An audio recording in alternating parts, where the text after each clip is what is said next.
It is 2 o'clock in the morning. Just coming back from my shift at work. Now let's talk about Endgame.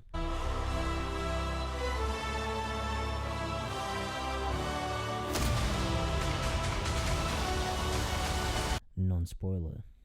What's up, guys? Welcome back to another Class Christoph review. This movie is very, very, very good. It's my favorite Marvel movie in a long time, since Spider-Man Homecoming, because everything else has been very mediocre. And I haven't seen Ant-Man and the Wasp, and I haven't seen Captain Marvel. Oops. But yeah, this movie, without getting into any detail or spoilers, was very good. The first act, yes, there was a lot of build-up. I guess you can say. I'm trying not to spoil it.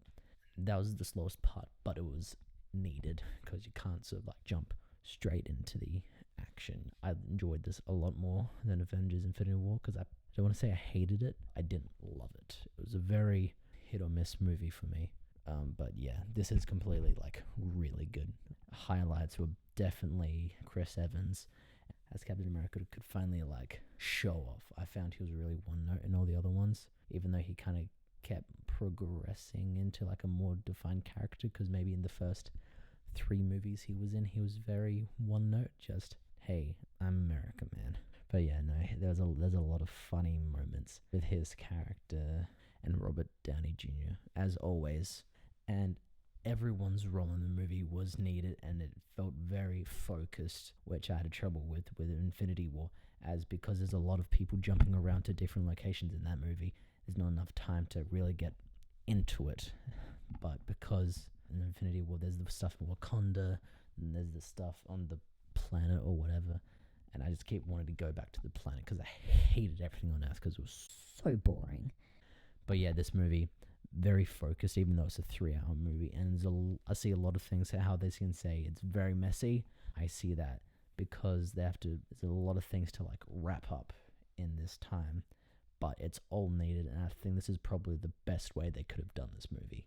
I think the worst part of the movie, personally, was the last, I'd say the last third, because it kind of becomes more of a Marvel movie, if you know what I mean. I'm not going to get into any details or spoilers. Don't worry, you're safe with me. But yes, there's different characters at different locations, but very close together. It kind of, when it cuts to a certain character, it makes you like forget about the other characters and how they could, I'm trying not to spoil it, how they could assist the other person in what they're trying to achieve. I think Ant-Man's humor can get in the way of some things. He kind of was becoming like a falcon, where all of his comments were getting a very bit unnecessary.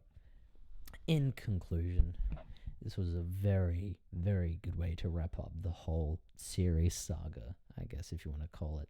And it made me tear up a bit, I'm not going to lie. This is very unusual for me, because I only see highbrow French movies or whatever.